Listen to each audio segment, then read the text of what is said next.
Welcome back, people. It's 1SAF. My name is T, and I'll be your host for today. So today, there's no topic. What it is, we're putting a little spinner into it. It's more of a Q&A for my brothers with me here, and also for you guys, viewers and listeners at home. Most of the questions is just about our life in general, what we've gone through, how we grew up, and what we aim to achieve on the other side. Okay? So, question one, boys. I just want to ask, from when we were growing up, what was the main motive? If family met up, whether with their friends or just like a family function? So when you link it up with family, what's the main motive? Yeah, family, friends. When you were growing up, what you saw your parents doing? It's usually food. I would say food is probably in the center of it all somewhere. Someone's got to eat. Tradition.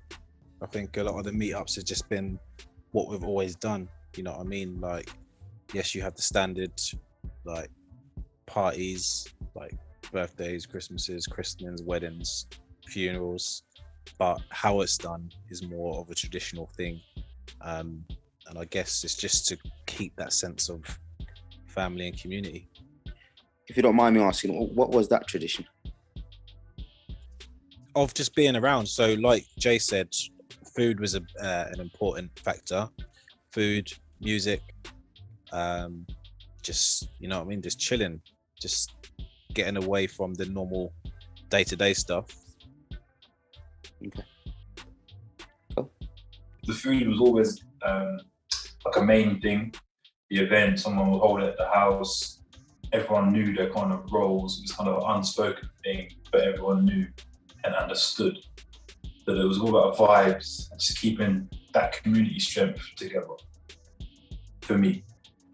Okay, thank you. Okay. You know what? Yeah, that's actually a big question, man. In my experience of years and years and years and years of gatherings, whether it's family, friends, etc., it always ended up being like a hub. I think a hub is the best way I can explain what the gatherings really were, because literally, from my memories, it was a mixture of entertainment. It was a mixture of providing. So it was about a central hub where you knew you were going to be given basic provisions of food and water. It was a place where people could discuss their problems.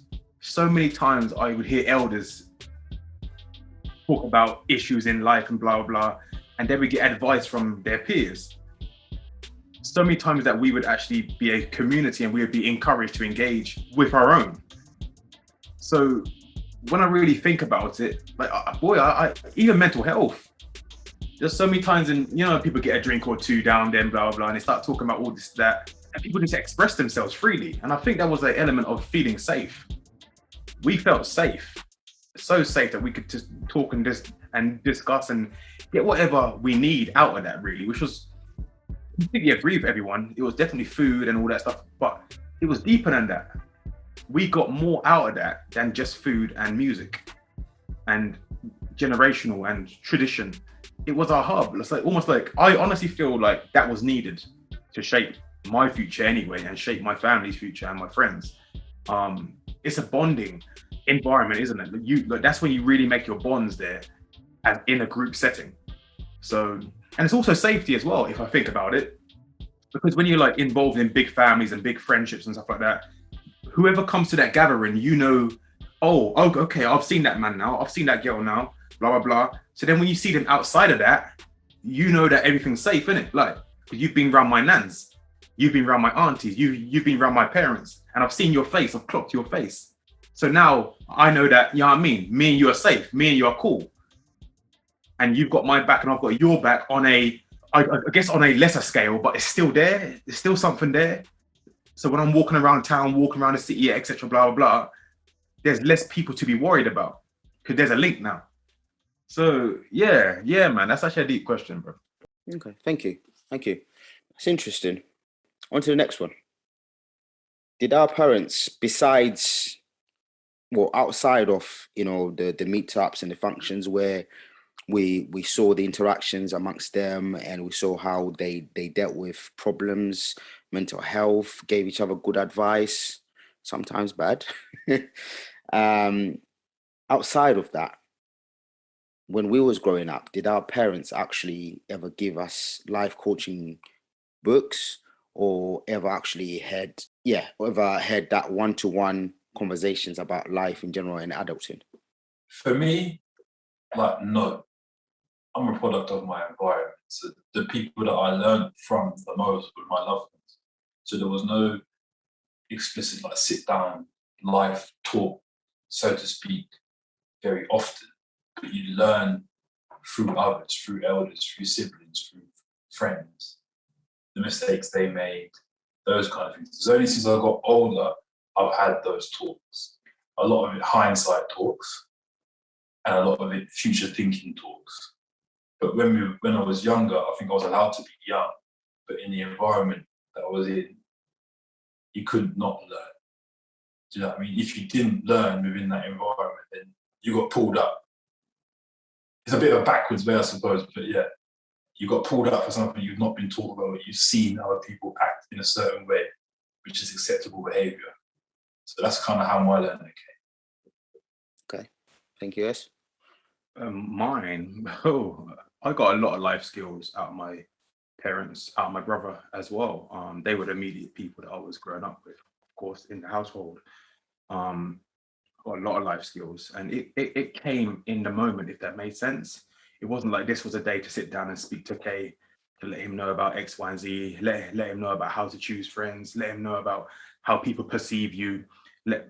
Especially around the track record, people will judge you off who you have been, whether you changed or not. So therefore, it's good to make a track record. In regards to how adults deal with me, in regards to discipline, and in regards to how to speak to people who are older than you. In regards to socializing, I learned that physically by seeing my parents socialize, and you get socialized anyway in school. For example, like, you will know where you stand in the pecking order when you go to school. It's that simple. In regards to life skills, it was just there. Like, it wasn't necessarily, oh, I'm going to teach Kay this now. For example, when it came to cooking food, I was interested, and that just happened. So I watched my parents, I watched my grandparents, and I learned that way. When I had to cut the lawn and make sure that it looks nice, and even gardening, I would watch and I would get my hands in and get, you know what I mean? That was part of the household task. You had to take care of the house. So we were taught that. We were taught how to iron. We were taught how to clean our rooms and all stuff like that. So them life skills came naturally. So yeah, they just came as and when the moment required.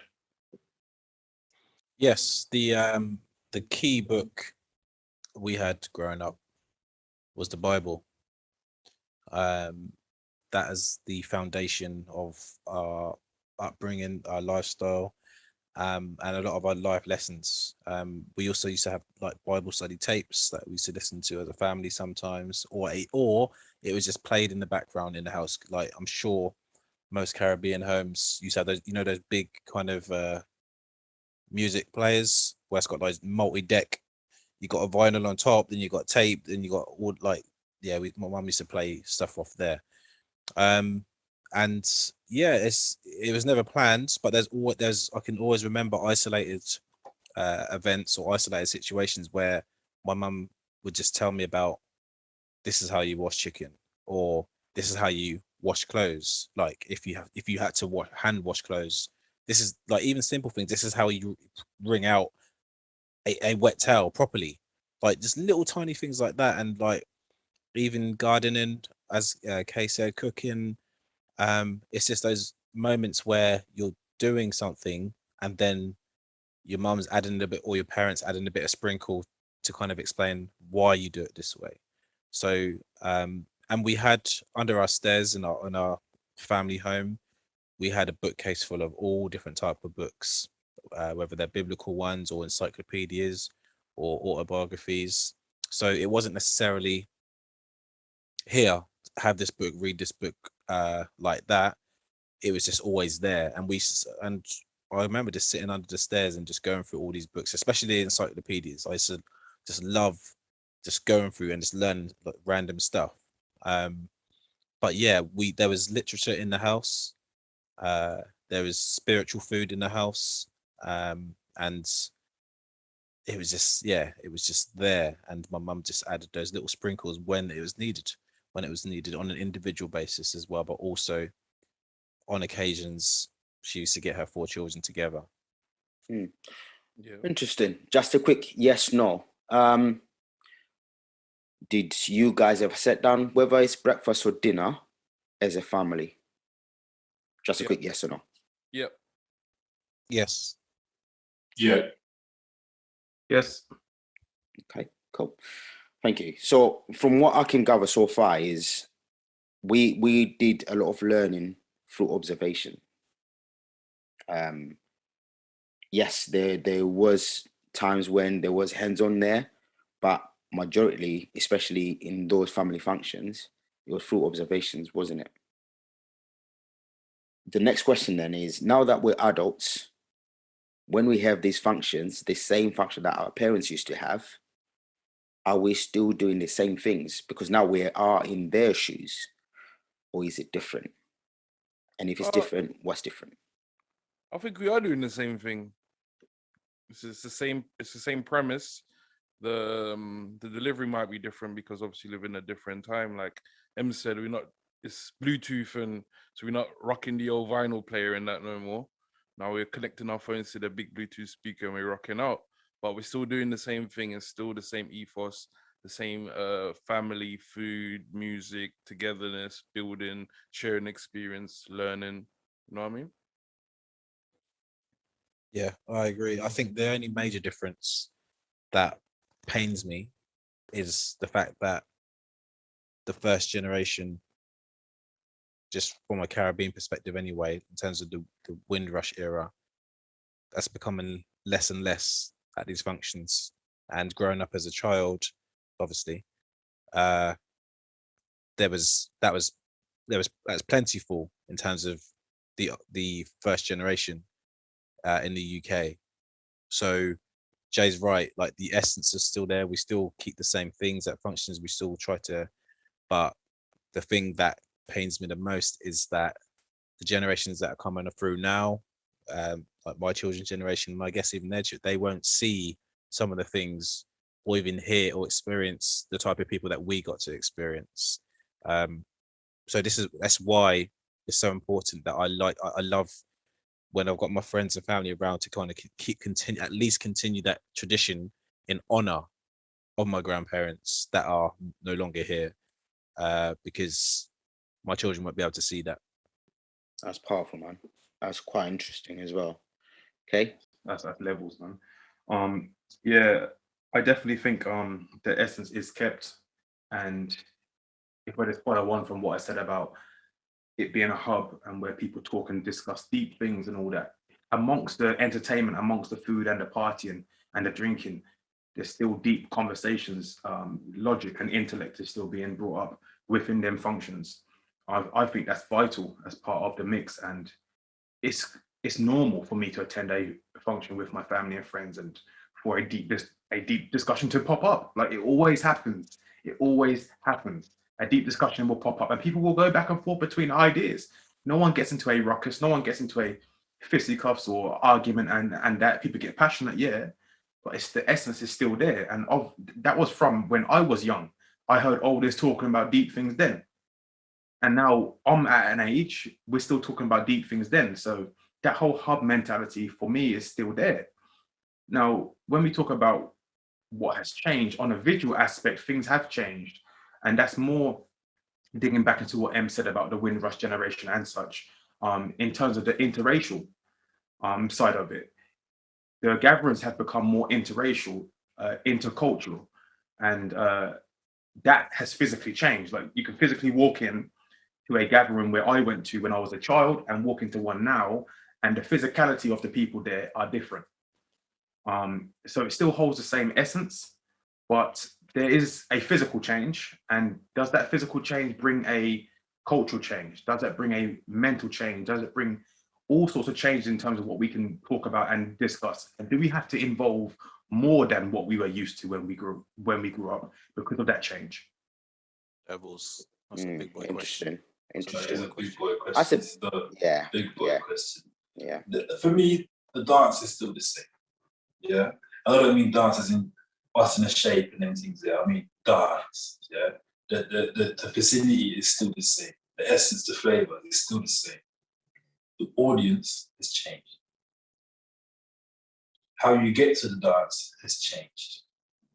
Yeah, you'll go to the dance and you see the same people, doing the same roles. Whereas that's us now in them roles. We're older now. The kids are still doing kids things. You know, I remember having to eat my dinner on the stairs with all my cousins because the house was right up. Do you know what I mean? So, and we're still doing those things all today. But we'd have a social around M's. Kids are all about the plays, adults there discussing, talking, getting passionate, them kind of things. So the essence is still there, the dance is still the same, but the audience, very different. So, just to take you back then to the first question from our parents. Now that 3 out of 5 of us are parents, do you think we are having the same conversations our parents had with us? Are we showing our kids the same lessons that we had?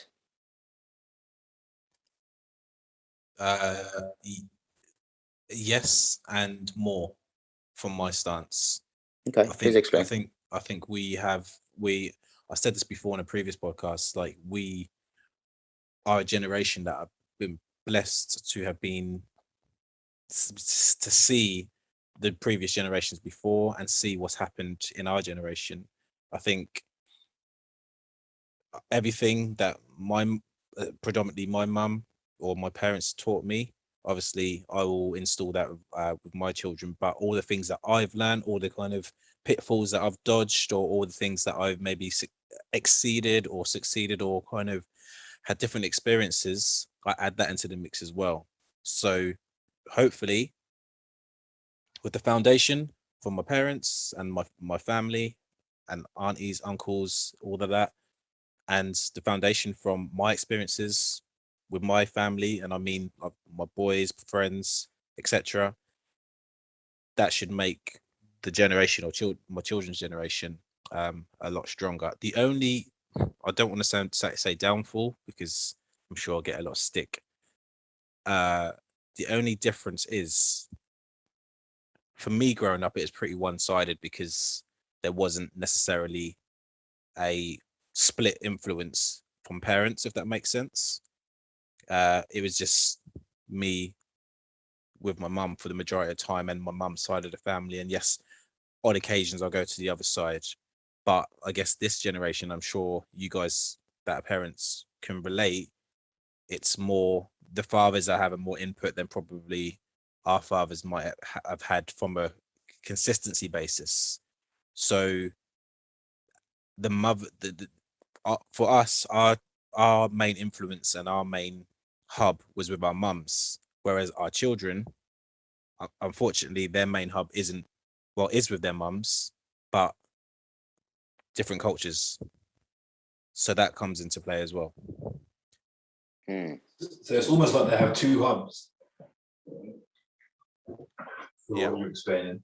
And it's hard to have that consistent influence over two hubs, I suppose. Because that's the way I've interpreted this question is,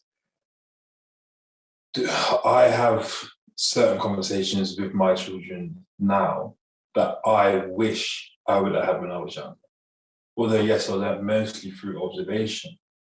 And I don't want to hold my children's hand all the time through the path. But if I can speak to them about certain things now, yes, they're young. I'm hoping that when they're older, when I talk to them again, the seed is already planted, if that makes sense. So I'm with them. It is yes and Right, for obviously J and K, I know you haven't got kids yet, but in terms of planning, obviously we plan ahead. Do you think we need to do a bit more, or do you think what we've learned we can pass down exactly as is without any filters, or there needs to be a few tweaks here and there? I'm a strong believer in paying homage to the past, to the ancestors and all them. And I don't believe that needs to be filtered. I think they need to get the full 100% brunt of how they came to be. And then that should hopefully make them appreciate where they're at. Because I can tell you something now, each generation, from my parents, from our grandparents, great grandparents, etc., to either the slavery plantations or back in Africa, we are better off than them. And the next generation are going to be better off than us. That's the whole generational progression. We make little versions of ourselves and we want them to be better than ourselves. And we can't wait for that day when they are better than us. That's just a simple fact. So for what I would instill in my children once I have them, is everything and more. They need to know the gritty side. They need to know the dark side. They need to know the good side. They need to know the fair side. That's what I got to see, as much as probably my parents might have thought that, oh, they're too young, they don't see this, they don't see that. We do. We might not be able to understand it, but we do see it, we do hear it.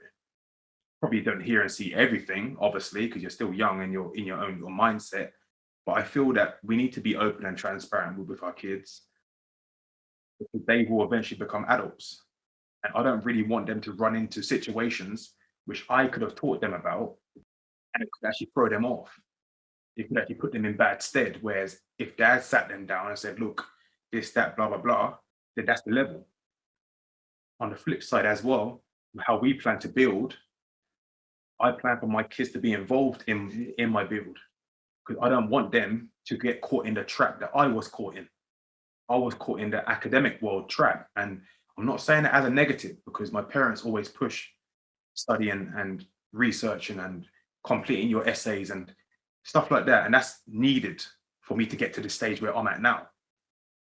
But what I would teach further is that not only that, and I'm not saying that my parents only said this is all we needed. No, very whole wide variety of aspects that they've added. But the whole education. I heard that from my grandparents. I heard that from my parents. And there's nothing wrong in that at that stage. At this stage, it's yes, get education, but get education beyond the education. And what I mean by that is, do not get caught in the trap of believing you can only learn and progress through their system. You can create your own system. And that's something that I would add. I guess you asked T, what would I add on? That's something that I would add on. Okay. Yeah, more of that. Teach if when I do have my children, teaching them more of what I've learned. But what would I change or add? Yes, I'm gonna be adding stuff because I live in the 21st century. I grew up in the time where I grew up. I see things differently than my parents did and my grandparents did. So just adjusting it to shape the current climate. And stuff that I would change, I think one thing I don't like, I think maybe we can all agree that trauma has shaped us, but sometimes trauma is not always needed. If I can teach my future generations or my children how to maybe cope with trauma, how to identify the things so it doesn't affect them as much as it affected me, as much as it affected my parents, and as much as it affected my grandparents. So, you know, more of all the positive things we learn and trying to adapt, change, and resolve some of the trauma so we don't pass it on to the future generation.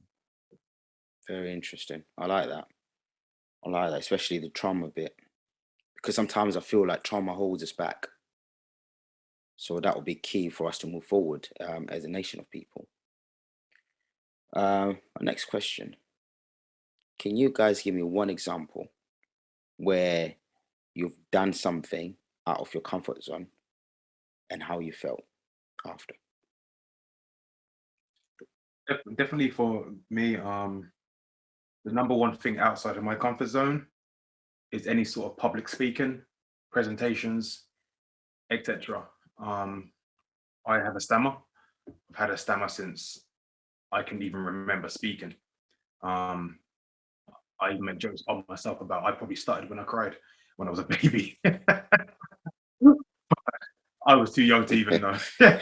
Yeah, I mean, and I've had my own boys, yeah, I mean, bust a little joke on me, or even blame me for when they start stuttering. Oh, it's your fault. It's your fault if you start. Okay, Madness. calm down. Yeah, I mean, This is not the one. This is not the one. Yeah. Let me exactly that. expose you. Let me expose you, man. Well, obviously, it's all done in fun and jokes and all that stuff. But so therefore, anxiety was heavy on me when it came to speaking in public, when it came to speaking in groups, etc. Because I was always worried about, am I going to get stuck on this word? And I developed a poker face. I learned to accept, right, this ain't going nowhere. I can't just suddenly wake up one day and the stutter's gone. It's here, and I'll try to learn phonics and how to speak and pronounce. I try to get the mental side of it right. And I can physically feel, and I'm sure other people out there who started too, you know when you're going to start on a certain word. Like the word can be like 8 words in the sentence, but you know it's coming up. And you're already feeling that anxiety about crap, it's coming up, it's coming up. I want to pronounce it and get it out right. And then it doesn't come out. So then you learn to adapt and change your words. I was speaking to Em about this quite recently. It's quite funny because I've known him for so long and he's never known that I have techniques in terms of how I speak. I won't say, I don't need to break that down, but that has always been an environment that I am absolutely uncomfortable with. I can't stand it, but I understand that it's important for people to hear me in a group setting, and therefore the importance outweighs my own anxiety. Thank you, Kate. One example is having to leave my hometown, the place I grew up, to go away to university. You know, after having a certain amount of friends around you, having family close by, going to a particular area, particular school, you know you're familiar. Having to take yourself out of that and put yourself hundreds of miles away in a different environment, different people. It was scary. I'm not gonna lie. I think it was really scary. Did make me anxious for a bit, but as in life, as time goes on, you find your footing. For me, it was the first class that I taught after coming out of university. Daunting is an understatement. I mean, the pupil fail reunion behaviour is not on the top of these children's list. But I felt like I was an approachable person. I liked to have a laugh and just kind of stood behind that mask or that wall that I put up, trying to hide my emotion and kind of laughed through it. But I've never done so much learning in one lesson about myself, most importantly, and how to move forward in those kind of situations. Again, a bit like Kay alluded to with the stammer and how he will speak and whatever techniques that he uses in order to be heard. I learned a whole lot about myself then, and that was one of the most uncomfortable positions. I've done my presentations for university, kind of things there, but that one was a big milestone for me. That one. Yeah. Simply, I'd say being responsible and raising a child that's not biologically mine. Something that growing up wasn't something that I thought I'd ever be able to do. But to see the impact and from the offset, it was just not to take anyone's role or anything like that. It was just to be a positive influence. That is my statement at the start. All I need to be is a positive influence. And I feel, I don't want to say achieved because there's a long way to go in terms of the age. But I feel there's certain things that have been achieved already. And there's something that 10 years ago, I'd never have thought that be able to do that. So I'm proud that I can say that I am, and I have. Yeah. Thank you, Ems. That's it. It takes a lot to step up and do that. And yeah. Thank you for sharing that. I'm just gonna say a quote quickly, then I'll go on to the next question. So they say in boxing, I'm into contact sport a lot, so I'll take this from boxing. They say in boxing, it's a young man's game. And basically what they mean by that is that's when your body can recuperate itself, heal, and keep going, right? Do you feel that our environment and the world that we live in now has sold us a lie in terms of when the songs of Drake comes out, YOLO, and then you hear statements like, "Oh, you're only young once, enjoy it while you can." For me, I don't think it was a lie, so to speak. I think there is, now I have children myself, I want them not to stay young, but I want them to enjoy youth. I want them to enjoy being young. I want them to play. I want them to learn. I want them to discover. I want all them milestones to be hit. But you need to have, I suppose your expectations are not going to be there because you haven't experienced it, but you need to have like I said earlier, a seed planted from your elders, your friends, your parents of what's to come, kind of thing. There has to be, your head has to be looking forward, like to some kind of goal, some kind of aim, that you need to know certain things in order to get there. It's a tough balance to hold, but they definitely need to know that there's a goal at the end of it, and we have to work hard to get it. But have fun whilst you're doing it. I think the term, just using the term YOLO, or you only live once, it's very dependent on your class and race, in my opinion. In terms of how relevant that term is, if I was being honest. In this society, or in the UK, as an example, people are not starting the race at the same start line.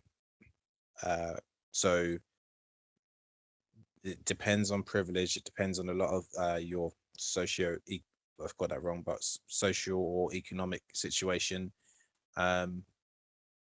But society makes everyone feel that they have the option. And unfortunately, as of right now, that's still not the case, in my opinion. And some people can't afford to waste time or kind of do things more freely just because, to be fair. So it's a very, you have to be careful. But just to wrap it up without getting into it too deep, not everyone has, even if you're living in the same world, same town, same city, even sometimes in the same house, opportunities and time are not the same. Yeah, for real.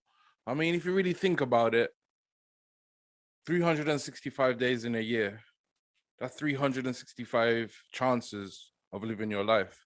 Do you know what I'm saying? Each one of those days you can live your life. Given you really and truly, you only die once. So have you been lied to, misled, brainwashed, or conditioned? Maybe, quite possibly. Lied to, maybe not, because the truth is out there. It's up to us as individuals or as a group, family, a nation, to make those choices to live our lives a different way. I was thinking about it when you first posed the question. I was thinking, knowing what I know now, what would I go back and tell my younger self? And really and truly, it will be, forget about your childhood, because you do this now. Yeah. Later on, you better start now, because where you are on the ladder in society, you got a lot of climbing to do than everyone else. So those years you're out playing and that. I mean, even though I started work from a young teen and stuff like that, knowing what I know now, go harder. Wow. A man's got to follow that. That's levels. In terms of my input and what I want to drive home here is I can't stand the whole saying of YOLO, you only live once. There's so many aspects of what S and M and J have said that stands true and stands firm. And the people who promote that lifestyle of YOLO won't like what they have said because it doesn't buy in. I believe people who say YOLO gain from that if the majority follow that. You only live once means there's no consequence. You only live once means don't worry about responsibilities. Yet the same people that's promoting this seem to be doing quite well, seem to be gaining off the masses having that lifestyle. Now, if that's the case, then you're selling a dream, you're selling a lie, you're selling an idea, which turns into a monetized product. I believe it mentions socioeconomic.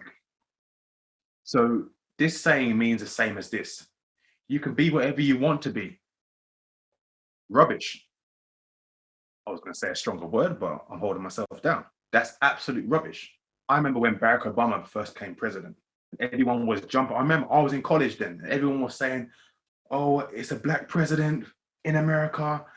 Now anyone can be whatever they want to be. He holds the highest position in the country, blah, blah, blah. Look how far we've moved on. And I remember on the same day saying, that means nothing. That means absolutely nothing. Don't give me one out of millions of people and tell me that every single one of them can be like him. Now, let's do the maths. See, this is what people don't want. The YOLO lifestyle means don't think. Let's do the maths. You get the presidency and it lasts how long? 4 years. You can have 2 terms, which lasts how long? 8 years. So technically, if the average age of men dying is around 80 years old, 85, 90, only 10 to 11 people in this generational lifetime can ever be in his position out of millions of black men. But I'm supposed to believe that same old foolish saying of you can be whatever you want to be. The same notion is on YOLO. That is a foolish saying for people who have made it. The tramp living on the street that you walk past every day by Tesco Express isn't thinking YOLO. He's thinking, how am I going to be warm to this evening? Do I have to drink loads of spirits to get my blood pressure higher to increase my internal heat so I don't die this evening? Have I got to beg and to get food? Have I got to beg to get high and get drugs so I don't have to think and process my actual real life? He ain't saying YOLO. So that notion is completely foolish. It's brain dead. It's airhead. It is not relative towards those which are the masses who don't have that privileged lifestyle. So yeah, enough said on that, man. Thank you, Kay. Thank you. I like when you go deep like that. You know, it's refreshing to hear your mindset on certain topics like that. So bearing in mind what I said about boxing being a young man's game, do you think we need to adopt that mindset in terms of life and how we view life as? Because my next question is, do you think you can achieve more the first half of your life or the second half of your life? Listen, the ideal is this. You need a young man's body, but an old man's head. That's what you need. The notion, what Jay said was, my current self, what would I tell my younger self? What did he say? What did he say? He said, I would tell him to forget about your childhood. Start working now. Stop playing about and messing about, because you being of one step away from DNA isn't going to cut it. You can't be playing around like your counterparts. They got certain advantages that you don't have. So his older self would tell his younger self to fix up, which means the older brain gets transplanted into the younger body. Yes, when you're young, you can bounce back much quicker. When you're young, you have a little bit more jazz in your step. When you're young, you get out of bed a little bit more springy. When you're young, you can recover much faster. As you get older, that slows down naturally. But what increases? The brain, wisdom. And that's why Jay said, Jay, correct me if I'm wrong, but I assume that's why Jay said, that's why he would tell his younger self to fix up. So that notion is have a young body, but an old head. Just to interject there, that just looking at it from a cultural, maybe societal point of view, but mainly cultural, for us to say, and I'm not just speaking about us as a group, but maybe especially people with 1SAF DNA, for us to say things like, I would tell my younger self this, I would tell my younger self that, isn't there's something missing then? Is that exposing the fact that there's not enough within our community? And this is no disrespect to the people that do or are, but as a whole, there's not enough elders having these 100%. conversations. 100%. And I think that's what best place us to now be the game changers, because those before us, we're not worrying about some of the things they had to worry about in terms of basic survival, which brings us back to the foundation. They're not worried about certain things, so they maybe didn't have the time to teach us, but maybe now we do. I hear that. And just to kind of link onto what you said as well there, yeah, like I think it's also about knowledge and ability as well, because a lot of the older generation from the Windrush, etc., from my experience anyway, struggle to read and write. So they couldn't even engage in the educational field as much as we can. So therefore, they can't be, and I'm not saying you were, but I'm just saying in general, they can't be blamed for not being able to teach us what they didn't know. And on the flip of that as well, in terms of the older generations, me and R recently went to Dalston in London, and we bought some food and we sat down by a wooden area just to eat our food that we bought. And there was about 20 to 30 to 40 elder Black people sitting around in that wooden square, all drinking spirits, all drinking Guinness, all smoking, you know what, and also arguing and playing loud music. And we looked at each other and said, is this what the elder generation have come to? Like, these people were my grandparents' age, if not older. And is that their hub? To sit on the street and drink spirits and liquor and smoke and argue and blast music? They had no hub. Yeah. And that really broke my heart, man. That really broke my heart when I saw that.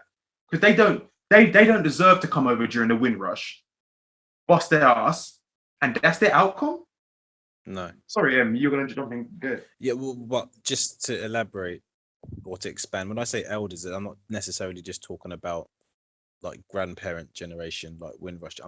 And to me, an elder is anyone that is older or that has more, that technically has experienced life more so than oneself or than a younger person, basically. So elders can be big brothers, uncles, aunties, sisters, like anyone that actually has seen a little bit more. Like, let's be real, when you're at school, the door is shut. Like, you don't know what's behind that door until, okay, finished now, there's your grades. Like, so the people that are behind that door that know what's going on, that's what I'm talking about. When I say elders, that's who I mean. Because you're absolutely right. There's, in terms of generations and stuff like that, there are a lot of people that, and just going back to what Jay said, either their mind was just on survival, so they ain't got time to be telling anyone else because they don't know what's what or what's going to happen in the next day, let alone whatever. And there's also lack of education, or there's also fear for various reasons, which is probably, I would say, for another podcast, but I'm sure the listeners get an idea of what I'm trying to say. So, but there's also those in between people that have knowledge, have a bit of security, that maybe have chosen not to say anything, or they know their own experiences haven't benefited them, but they're still letting people walk down those same paths.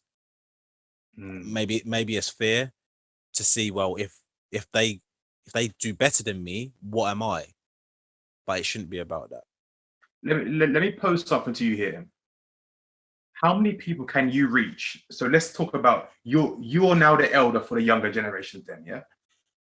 How many people can you physically reach to advise and talk to? Just give me a rough figure. I don't know. Quite. If 100, 200? How many youngers can you physically reach as the elder, passing down the information? passing, like in terms of immediate direct, I just thinking about who I could potentially reach. I'd say about that number, or maybe just a little bit less. Cool. How many can you reach in this podcast? More than that. Thank you very much. That just rings home even more on the importance of what we do. For me, listening to what you guys have been saying in response to this, that I'm sitting here and I'm in awe. I'm proud. Seriously, like this for me, this is immense. Yeah.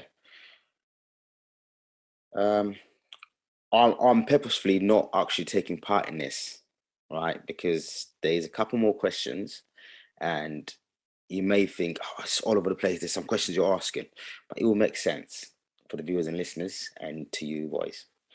Does anyone know how much state pension is a week in the UK? And what the age of retirement is? This is not like 60 something for females and a little bit older for men. I'm not sure actually. Need to check it. Okay, I'll tell you, it's 66 for both men and women.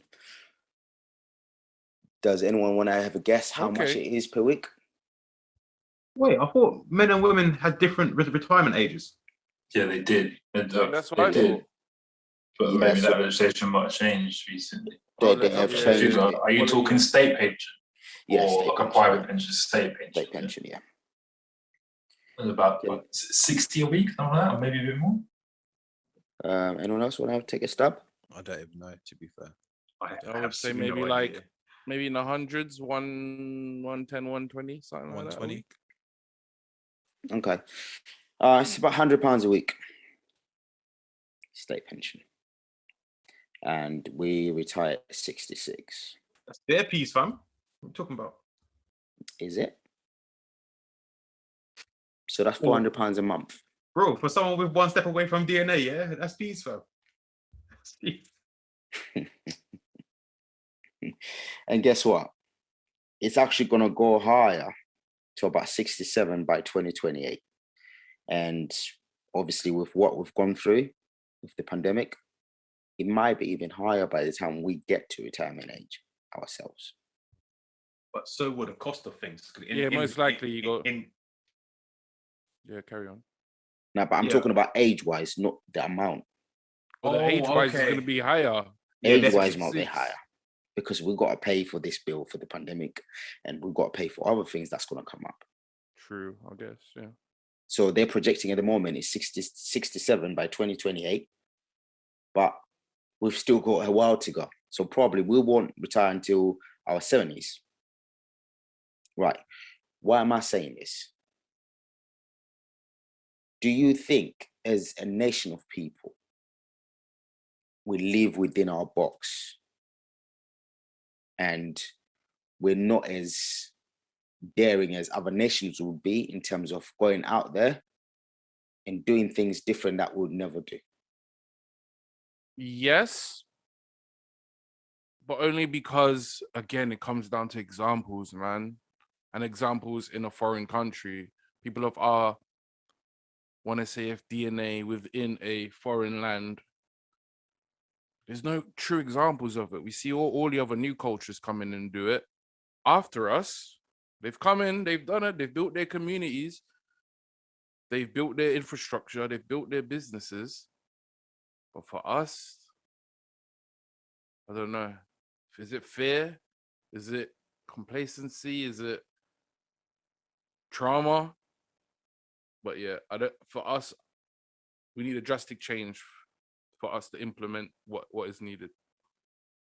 Sometimes there's no choice. I understand what you're saying to like do, but I don't think there's an opportunity unless someone else is opening the door for you or showing you a certain way. As a basic example, you might have one family that, I don't know, 2.4 children or whatever it is, growing up, and their main luxury as a family is, I don't know, getting a KFC once a week or getting a Chinese once a week. That might be their main, or even getting a chocolate bar. I'm just trying to be as basic as possible. Whereas you've got another family, 2.4 children, whereas they're going out for fancy meals 3 times a week or 4 times a month. So immediately there's a disparity, there's a difference in terms of exposure. Because as children, you don't get to make the rules. You don't get to decide where you're going. You don't get to decide, for the most part, what you get to eat, where you get to go, what holidays you get to go on. It's kind of based on what is known to the older person that is responsible for you. So if you have that trajectory, then like from childhood to adulthood, how can you know what you don't know, if that makes sense, unless someone else comes in and says, actually, have you seen this? And then you open the door. And I think kind of mentioned this maybe on a previous podcast. Yes, there might be an element of not wanting to kind of dip your toe in the water or explore something, but you need, and just to use a word that Jay's used, you need examples to be able to give you comfort and safety that actually this is something that you can do. You can experience that. You can go here, there. But once again, it goes down to your circumstances and the fact that you didn't get to start the race on the same start line. Yeah, that's big in the game, man. That's a very good question there, T, man. It brings up so much, and I'm not gonna go on because, I mean, if I start dipping into the social behavioral studies aspect of it and environmental influence and traumatic histories that have an impact on the starting line, as what Em was talking about, which then lowers the examples, what Jay was talking about in terms of what we can see, and therefore not influenced by. We get influenced by what is the predominant factor in our area, community, and social households. So what do you see when you walk out the door?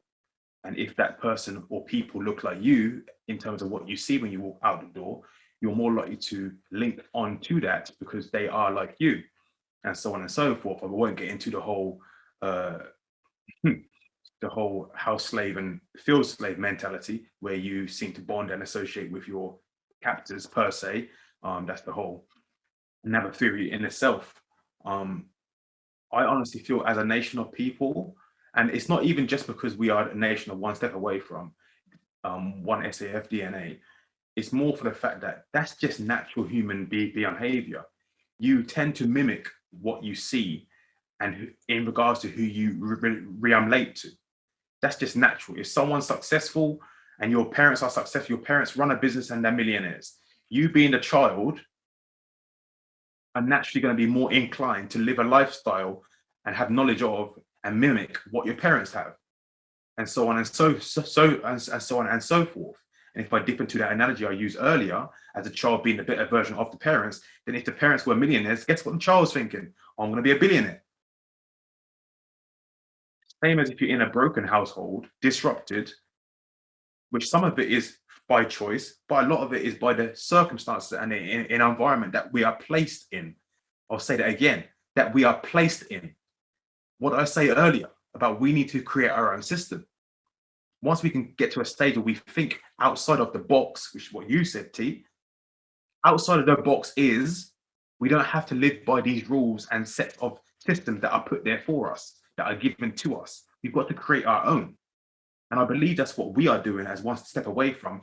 We're planting the seeds, we're developing the knowledge, and it's going to turn into implementation of the foundations in terms of the podcast, what we did previously. And then from that foundation, we're going to build that table. What is that table going to do? It's going to increase the chance of when people like us walk out that door, what are they going to see?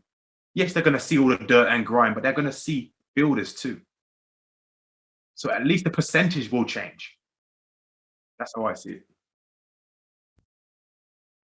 That's levels. That is levels. Like I alluded to earlier, we're a product of our environment. But it's up to us to bring in what we want in that environment, the people that we surround ourselves with, the ones that we fall in love with, the credentials that they hold. Will they strengthen your foundation or pick away at your foundation? I always try to surround myself with people that are strengthening my foundation. And that is what, as a nation of people, I'd like to enforce, maybe that's the wrong word, promote that among my children, my friends' children, and the wider community. That's all about foundation for me. Interpret that question. And everything that everyone else has said in this, it's the experience. You need to live it. You need to learn it. I love it along the way as well. Thank you, guys. So, rhetorical questions for the viewers and listeners.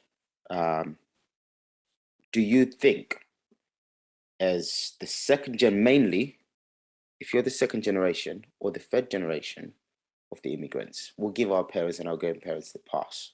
Why? Because they're to restart their lives, right? They came here and had to restart from scratch. So maybe they didn't buy houses. Maybe they didn't invest. All they knew was hard work, 24/7. When their bodies were actually on a decline, that's when they're working harder. Do you think maybe we need to approach that differently for ourselves and also enforce that amongst our kids? Do you think we can afford to say to our kids, yeah, look, YOLO, go do your thing, go and enjoy? Or do we need to actually sit down with our kids and say, listen, you can make more when you're young, single, and without any other commitments financially than you will be able to when you're older, more commitments financially. You got yourself in debt, you've got a family to raise. Which ones would you pick? Because we've not even lived half our life when we get to 30. We still got more than half on the other side. I know which one I would pick.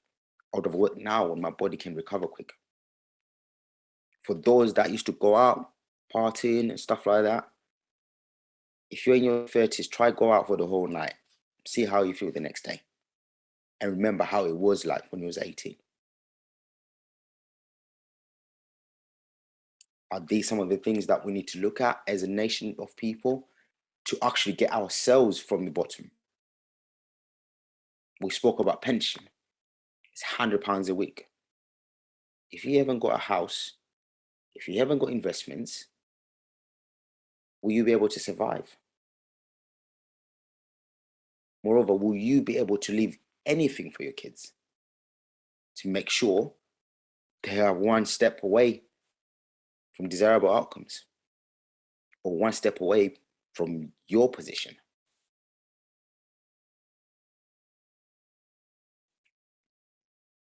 Are we going to wait until we're 60?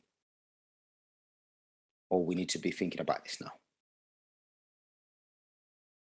We also spoke about how tradition has been important to us and how when we meet at family gatherings, We have food, drink, and we have conversations. But do you think maybe we need to start involving business propositions when we have these family functions? Sharing ideas on how to make money when we have these family functions or these family gatherings. Networking. Biggest thing. Could that be done? Because we already have a foundation of knowing each other as a people, where we meet up, we eat, we drink, we have fun. So why can't we develop that further and build together for our people to have better outcomes?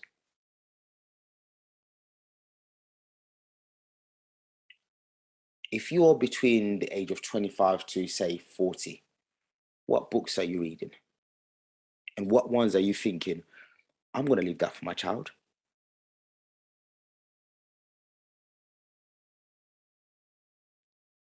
I'm going to pass on this knowledge to my child, the knowledge I never had.